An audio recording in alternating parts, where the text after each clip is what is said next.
On May 9, 1950. In 1945, Europe lay broken.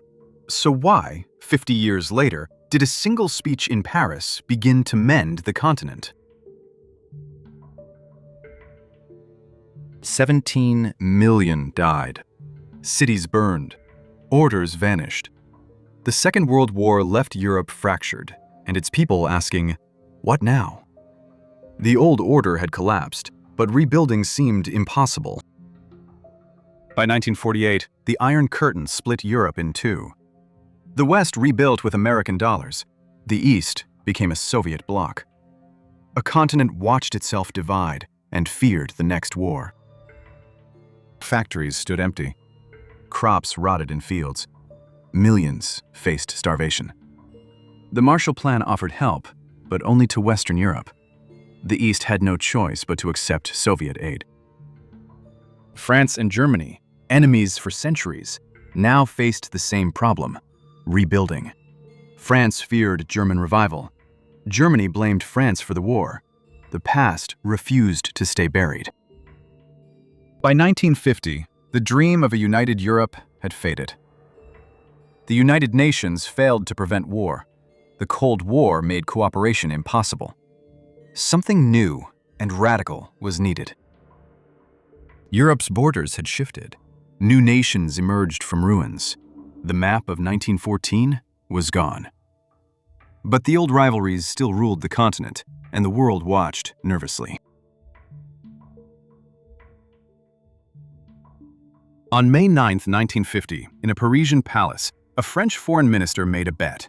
He proposed something unthinkable: sharing coal and steel, the building blocks of war, between France and Germany. Robertschuman stood before the world. "Europe will not be built all at once," he said. "It will be built by the millions of men and women who want to live in peace."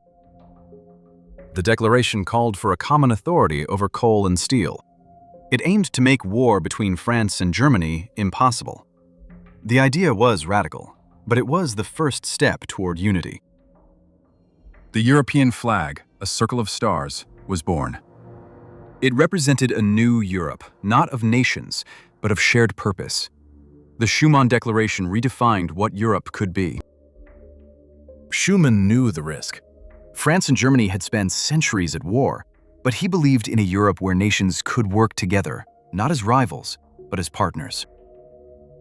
The Schuman Declaration changed history. It was the first step toward the European Union.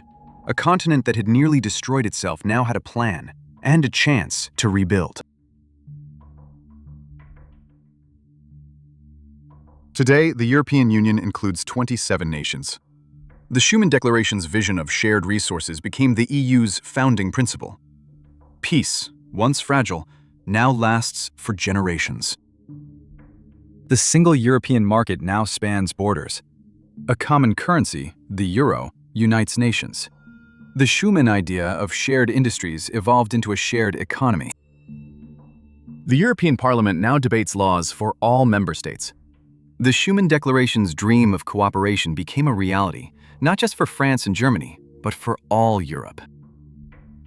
Every year, Europeans remember the Schuman Declaration. It is celebrated as the moment war between France and Germany became impossible. A continent that once fought now celebrates unity. The EU now includes nations from Eastern Europe to the Mediterranean. The Schuman Declaration's vision of a united Europe, once unthinkable, now includes nearly 500 million people.